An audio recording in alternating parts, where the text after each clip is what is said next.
Hey guys, it's Kate here, and you are watching O Face Wrestling. Hey everyone, thanks for joining us today on O Face Wrestling. This is your host JT, and today I am joined by Kaitland Alexis. So thanks for joining us today, Caitlin. Thank you for having me. Yeah, absolutely. So Caitlin, I'm really excited to hear about your career so far. I know you're kind of new to the business. You had your first match just a few months ago, and I was lucky enough to see that in person. So let's get started with all this. So the first question I have for you is what inspired you to become a professional wrestler? So, I started watching wrestling whenever I was about 9 years old. I just fell in love with it ever since I first started watching. And then I know I just like grew up always wanting to do something like that. And I just fell in love with it. It was just something about it. Like I was just instantly hooked. And then so as I finished high school, I went on to college because I felt like that was what I was supposed to do. I was like, okay, I'm just going to do this, go on and get my degree.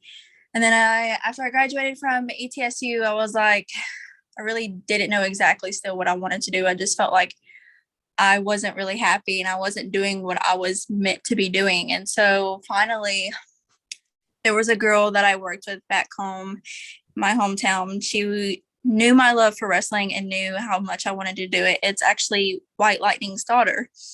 And she was telling me about it. She said that Kane actually has a school here in Knoxville that I should apply to and go. I was like, really? Like, no way. Like, I didn't know anything about it. So I remember I left work that day and I went home and I found the school, JPWA. So I applied, sent in everything, sent in all my stuff. And then I think 2 days later, I got an email saying that I got in. So I just knew that it was an opportunity that I had to take because if not, I was going to regret it my whole life.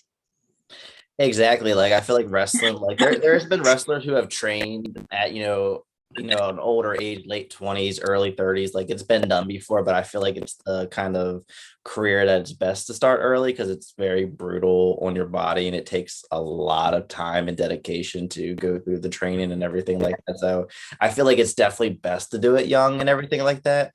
And that was actually like one of my next questions too, because you had mentioned that you trained under Kane, and Kane was one of my childhood favorites growing up. And I actually met him like 2 years ago, I think it was like 2 years ago, and he's such a nice guy. Like when he's wrestling and all, he's this big, mean, red. But he's actually really nice. Like I've Yeah. only got to see him a handful of times and he's just super sweet.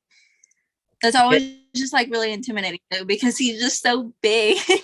He is like I knew he was tall. I knew he was big, but then when you actually stand next to him, it's like a whole different ball game. I mean, that man is huge, but like he is super nice.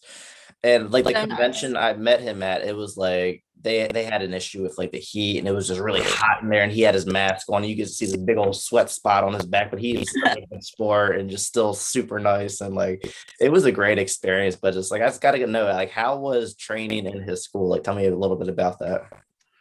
Well, I have never had that type of coaching before. You know, I was trained by Dr. Tom Prichard and Kane, he comes in like he pops in every now and then, but it was just like a whole new experience for me. Like I've never done anything like that before in my life. And it was just like, I don't know, it was just life changing, honestly. I was one of two girls in a class of 25. The rest were all guys. Yeah, like I hear We that trained, story all the time where there's like one, two, a handful of girls in this in training class with all these guys, and I know it's got to be kind of a little intimidating, a little bit. I was really nervous at first because I was just more afraid of I was going to be the only girl, but I wasn't. There was another girl and we worked together a lot and I'm super thankful for her too. But once we started, like it was just we trained 4 hours a night, 5 days a week, pouring sweat. Like I have never been so sweaty before in my life. But yeah, like that just has to be just like so like mind blowing, like actually like watching wrestling and then actually like doing it and going through all that like intense training because like growing up, you don't really know how the training is gonna be and stuff like that just because it's not like it is with like baseball or football where you have like you can do it through school and stuff like that. Like you realize like it's kind of like boot camp. All the videos I've seen and all the conversations I've had wrestlers, it comes off as like kind of like boot camp where you're running the ropes and doing all this Yeah. cardio and stuff like that. Like it's a lot of work. Like it's a workout. Like honestly, like I feel like you all go through more than like football players and stuff like that.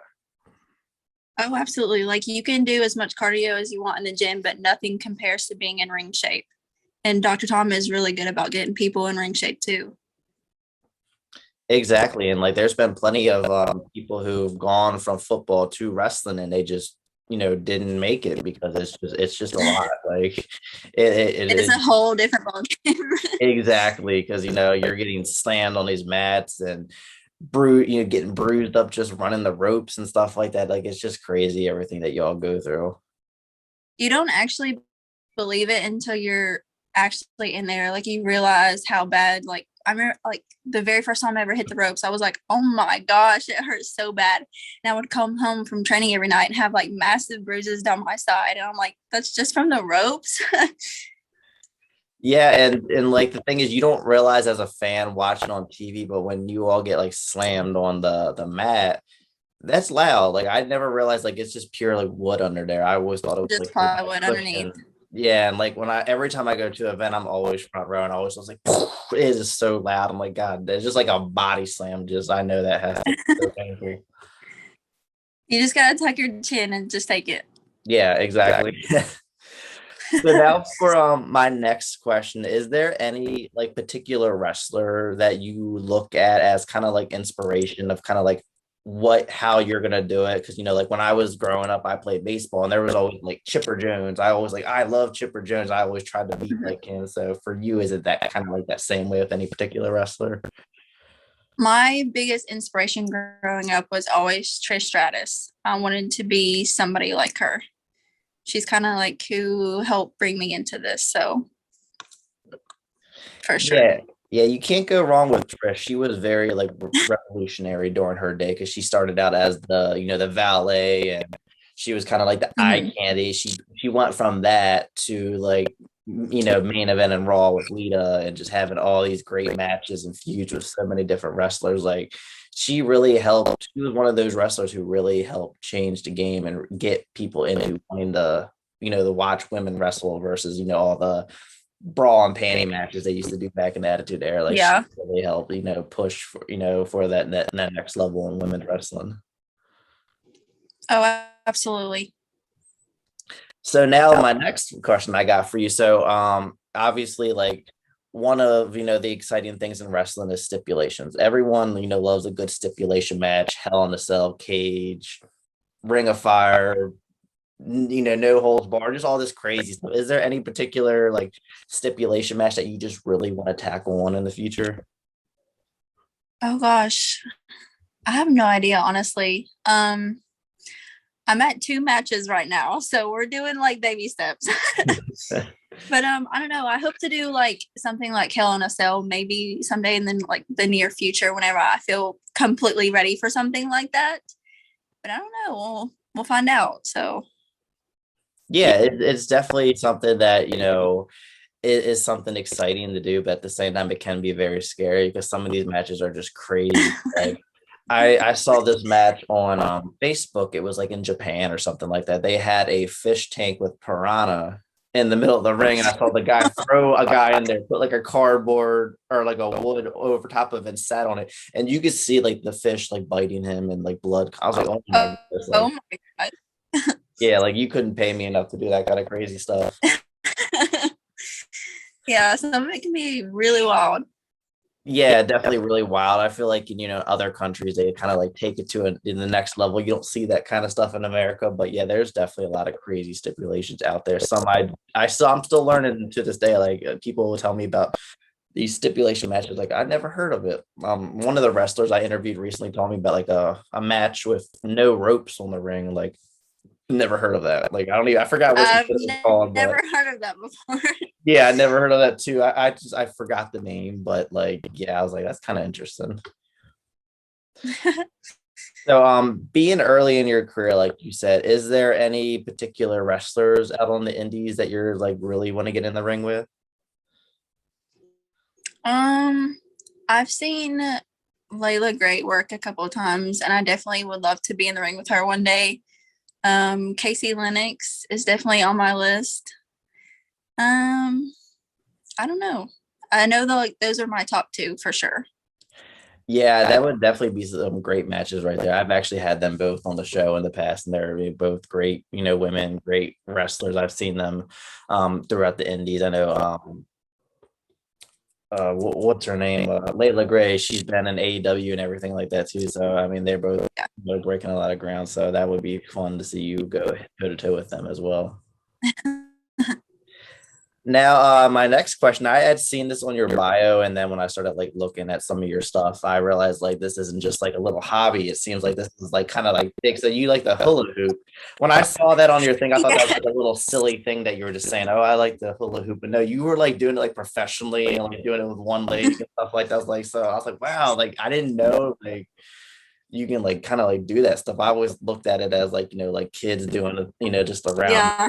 stuff. So tell I me a do little bit like about that. the most I do like the most extreme hula hooping, and I swear everyone always comments on it. I'm like, this is like normal to me now. Like Yeah, it's just like I feel like you don't really see many people like do that. And I think that's really interesting. Is that like actually like kind of like a professional thing where people do that? Like, I know some people that have done it. I started whenever I was a freshman in college. I was going through like a really bad phase of depression, and I needed something to help me just kind of like get out of that and kind of cope with it in a way. And so I knew some of my friends that were doing it, and I remember I was scrolling through Instagram one day and I saw a girl doing it, and I was like, I want to do that. Like I want to do something as cool as that. So I remember I got my first hula hoop and I started teaching myself, and some of my friends that I was hanging out with were doing it and they were like trying to help me as well. But just over the years, I've progressed with it and I just started teaching myself all these new tricks, and now here I am. So yeah, when I saw that, I thought that was definitely really cool and all because I tried doing that when I was younger and I never could do it. Like I could never do the simple basic around the waist kind of thing. I thought that was really cool seeing you do all this stuff. It kind of reminded me of like the circus, seeing them do all those like really cool, fun things. So I was like, that's yeah, I really wanted to know like the backstory on that. it's definitely a workout for sure. Yeah, it looks like a legit like workout, kind of like I know some wrestlers and do like pole like workouts, like on dancing on the pole and stuff like that. Like wow, Yeah. I saw her like climbing the thing and just I was like wow, like that's like a really legit workout. Like you could like it is something that seems like it's fun, but also a workout at the same time. So it's like the best of both worlds. It's so fun. And then after I'm like a few minutes in, I'm like, okay, I'm tired. Yeah, and I think that's really cool too because I'll be honest with you, like push-ups and all that kind of stuff, like it's a good workout, but it's not fun. It's not fun. So if you could find something that you could have fun doing at the same time, I think that's definitely a win-win. Yeah, absolutely. But my biggest thing though with like my hula hoop, I dance with it, but like I can't do it without music. I have to have music playing because I just go off the beat of the music.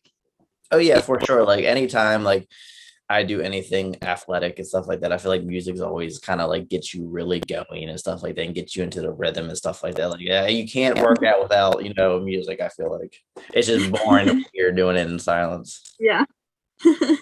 So now my last and final question for you. So this is a fun one. So if you were given an opportunity by WWE to wrestle at WrestleMania and you could pick any opponent, it could be Indies, WWE, AEW, Impact, whatever, like who would you want to go toe to toe with in the ring?